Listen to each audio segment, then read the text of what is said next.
In the last video, we tackled the question of where do you begin when learning fighting games. If you haven't watched that video, there's a link on screen just now, and there's also a link in the description, and there'll be another at the end of the video for a playlist containing all of my fighting game tutorials.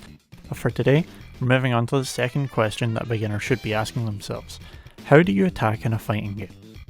That might sound like a silly question. Pressing pretty much any button makes your character attack, and rolling the stick forward before you punch makes Ryu do a cool Kamehameha. But anyone who's seen even 1 minute of footage of professional tournaments can see that what attacks they press, when and why they press them are all very deliberate, and the reasoning for all of that comes down to just two colours, red and blue.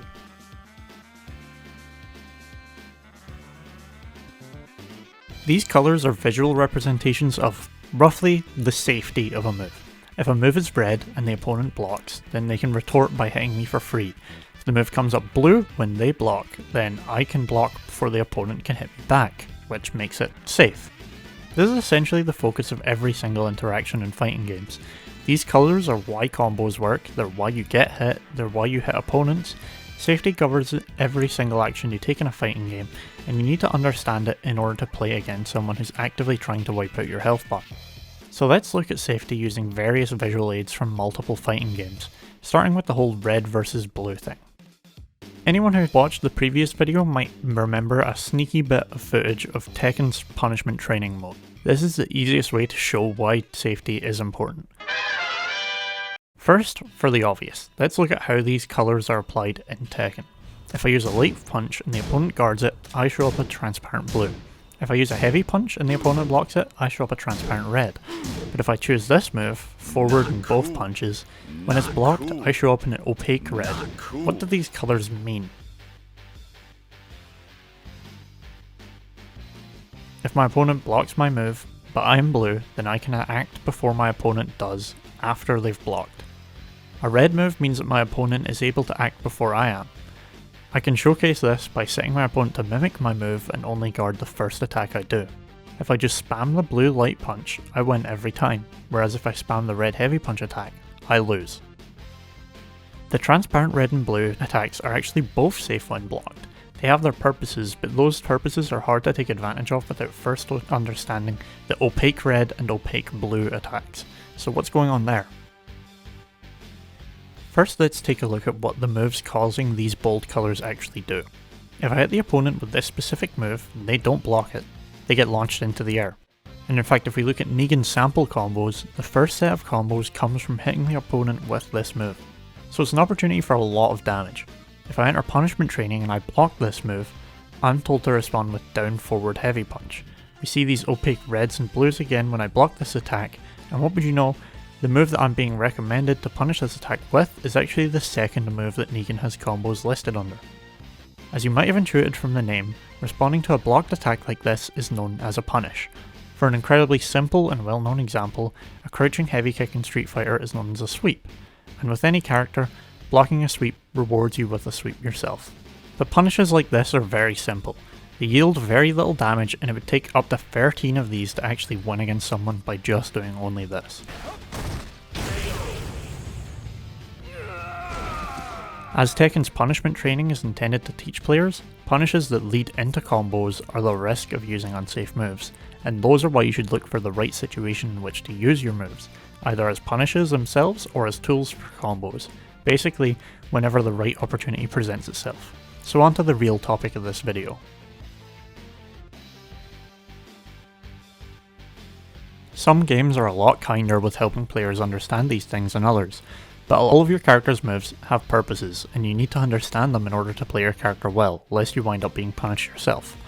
Let's look back at Ryu again, like in the previous video, but this time with more of an emphasis on his iconic special moves.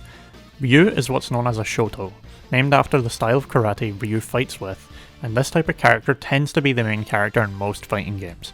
So what are the 3 special moves that define this playstyle? These are Hadoken, Shoryuken, and Tatsumaki. Or these moves can simply be generalised down to Projectile, Dragon Punch, or more simply DP, and Hurricane Kick, or more commonly known as Tatsu. A projectile's core properties are pretty obvious. It's pretty useless in close range, but it can hit enemies from afar, and it causes them to have to approach you by jumping. A Dragon Punch, again, has some obvious properties. It catches people who are jumping at you, and it does a great deal of damage to them. It has a great vertical arc, but it has barely any range horizontally. Hurricane Kick, or Tatsu, is perhaps the most specific of Ryu's special moves. Ryu's Tatsu sends him flying towards the opponent and ignoring projectiles along the way, which allows him to react to a wall of thrown projectiles in a more safe way than if he just jumped over them. But what if I told you that all three of these moves have properties that aren't discussed anywhere in the game? There are 4 versions of each of these moves: Light, Medium, Heavy, and EX. The most obvious differences between all 4 of these are speed, damage, and safety. Light moves are safer and they're less punishable than heavies, but they have less reward. However, the minutiae of extra differences between all these versions is where these bonus properties I mentioned come in. The simplest bonus property is on Ryu's EX projectile. It hits twice, so it can either go through an opponent's projectile and hit them, or it can just hit the opponent twice, for notably more damage, and potentially you can combo off it depending on the situation. The bonus properties on Ryu's DP though are a bit more complex. Light DP is invulnerable to throws, Medium DP is invulnerable to air attacks, and after a short delay, Heavy DP is invulnerable completely. EX DP, however, is entirely invulnerable from the very moment you start the move up, meaning that on reaction to certain moves, or if an opponent is trying to attack you after you've been knocked down, you can turn sour situations into advantageous ones. For the most bizarre of these 3 special properties, Ryu's Tatsu. Heavy Tatsu can corpse hop. Once it knocks someone down, it can go over the opponent and Ryu can attack them from behind. This is useful for mixing up the opponent, confusing them and messing with their expectations, and therefore making them not manage to block you. Next week's topic. However, I think Tatsus and their varied purposes are a great window for this lesson to look at every move having a purpose and how to focus on safety and situational awareness. Let's look at Ken's Tatsu, and immediately you'll see what I mean by this.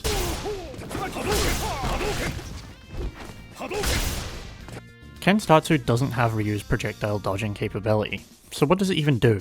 Well, it's a combo tool. Ken's Tatsu is basically exclusively used after you've already hit your opponent with something else.